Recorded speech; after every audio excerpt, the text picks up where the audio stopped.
Hello दोस्तों, आज हम फिज़िक्स में न्यूमेरिकल पढ़ेंगे जो कि श्रेणी क्रम और समांतर क्रम। पिछले वीडियो में आपको जो है निगमन बताया गया था कि श्रेणी क्रम का क्या फार्मूला होता है और समांतर क्रम का होता है।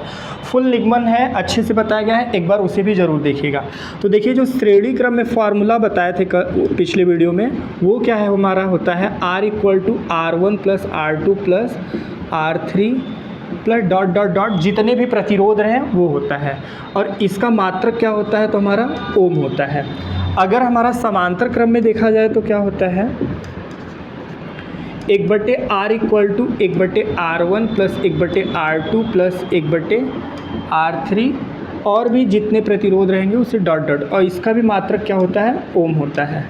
तो आज हम इसका न्यूमेरिकल देखेंगे। देखिए, सबसे पहले श्रेणी क्रम पे आधारित जो न्यूमेरिकल बनता है वो क्या होता है, हमारा इस तरीके से एक परिपथ दिया रहेगा और इस तरीके से ये परिपथ है, इनका हमसे संयोजन पूछेगा। इन सभी प्रतिरोधों का संयोजन या तो फिर जो है तुल्य प्रतिरोध पूछेगा। यहाँ पे R1, R2, R3 ये हम मान सकते हैं और इसका आपको मान दिया रहेगा 2 ओम, 2 ओम, 2 ओम और यहाँ 4 ओम, इस तरीके से आपको दिया रहेगा। ठीक है, अब जो है हमें कहेगा कि इस परिपथ में कुल कितना प्रतिरोध है, या संयोजन प्रतिरोध कितना है, या तुल्य प्रतिरोध कितना है। तो देखिए, यहाँ पे क्या होता है, प्लस और माइनस है। प्लस से हमारा करंट फ्लो होता है, इस तरीके से फ्लो हो रहा है। आई देख रहे हैं, सभी प्रतिरोध में हमारा एक ही धारा प्रवाहित हो रहा है।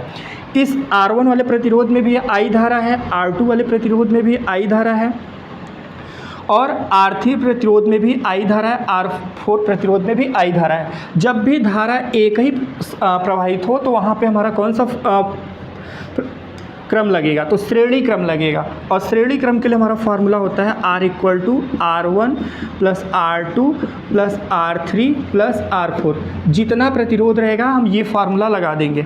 अब देखिए, यहाँ से 2 ओम पहले प्रतिरोध के लिए मान कितना दिया है, 2 ओम। दूसरे प्रतिरोध के लिए मान कितना दिया है, 2 ओम। तीसरे प्रतिरोध के लिए मान कितना दिया है, 2 ओम। चौथे प्रतिरोध के लिए मान कितना दिया है, 4 ओम। अगर हम इन सबको जोड़ते हैं तो 2 दूना 4, 2 6, 2 8, तो हमारा टोटल 2 + 4 + 6, 6 4 10, टोटल कितने ओम हो जाएंगे, 10 ओम हो जाएंगे।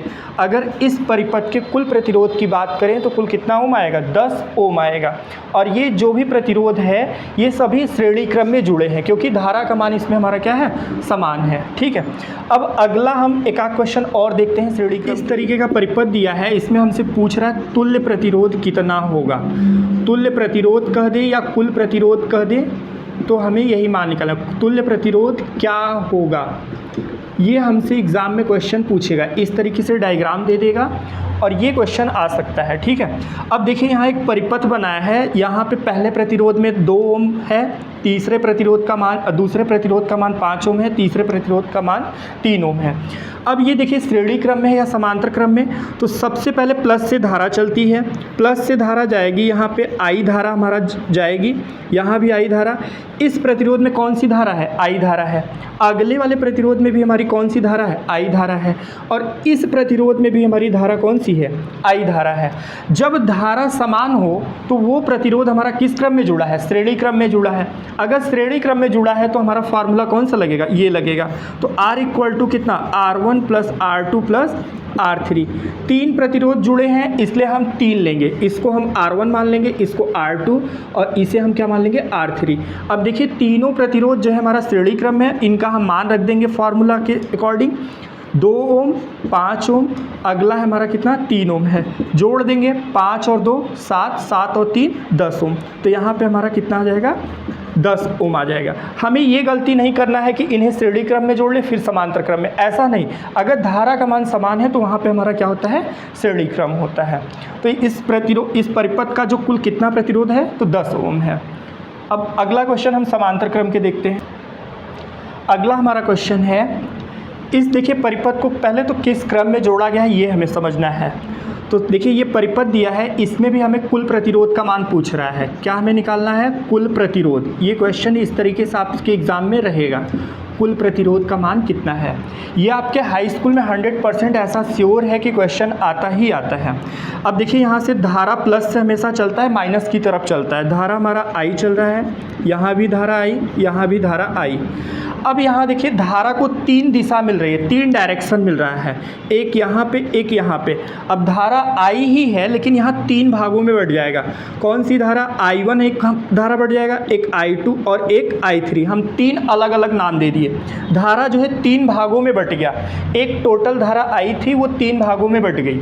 और यहाँ भी इस तरीके से ऐसे बटा रहेगा I1 I2 I3, I1 I2 I3।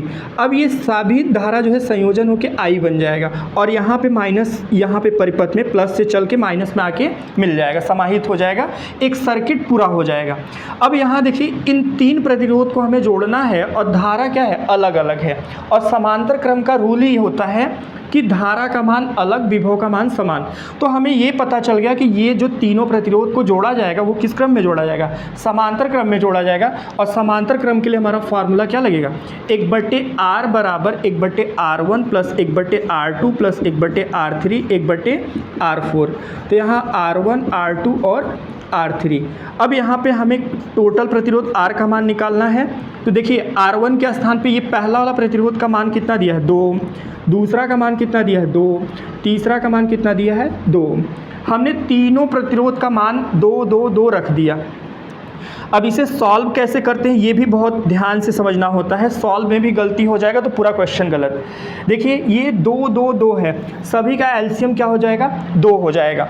अब हमारा जब एलसीएम 2 हो जाएगा, 2 से 2 में भाग देंगे 1 आएगा, तो यहाँ पे हमारा क्या हो जाएगा? 1 हो जाएगा। यहाँ भी 1, यहाँ भी 1।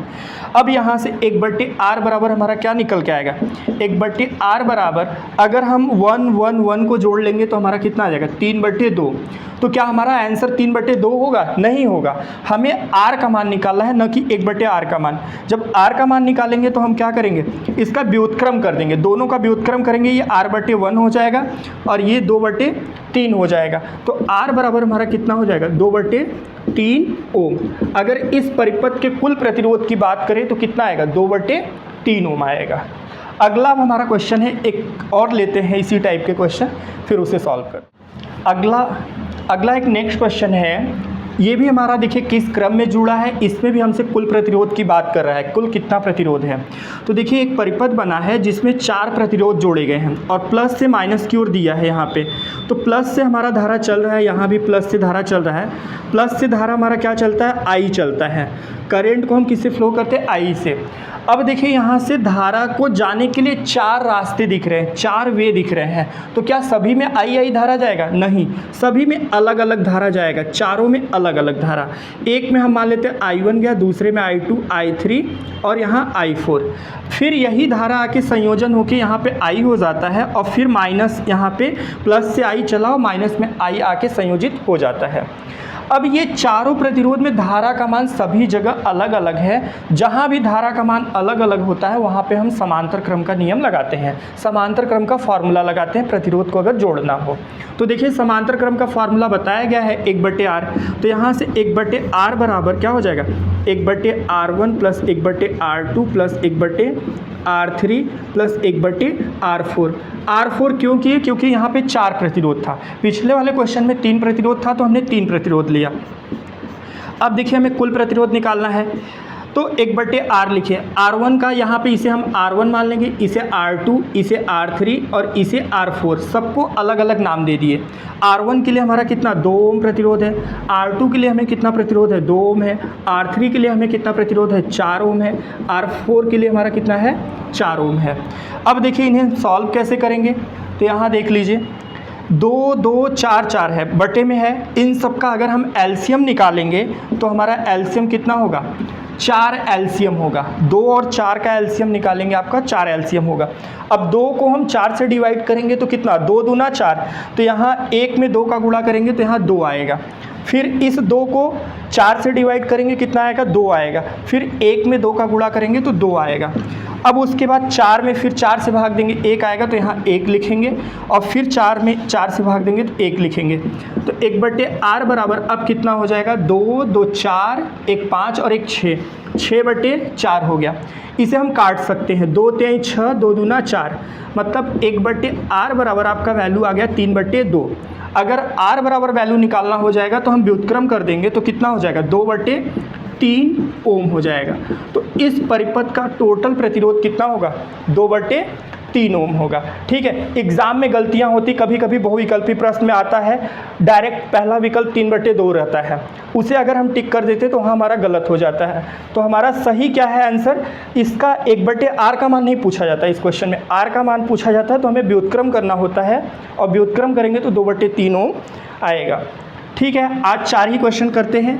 अगले वीडियो में आपको मिलेगा श्रेणी क्रम और समांतर क्रम का संयोजन कैसे होता है, उसको कैसे, जब दोनों दिया है तब हम कैसे प्रतिरोध का मान निकाल सकते हैं। अगला वीडियो आपके लिए बहुत ही अच्छा रहेगा, उसे भी ज़रूर देखिएगा। और अगर आपको एक बार में क्वेश्चन नहीं समझ में आता है तो वीडियो को आप 2 बार देखिए, आगे पीछे करके देखिए, आपको समझ में ज़रूर आएगा। ठीक है, और अगर कोई भी प्रॉब्लम होता है तो आप कमेंट बॉक्स में ज़रूर पूछें। Thank you so much.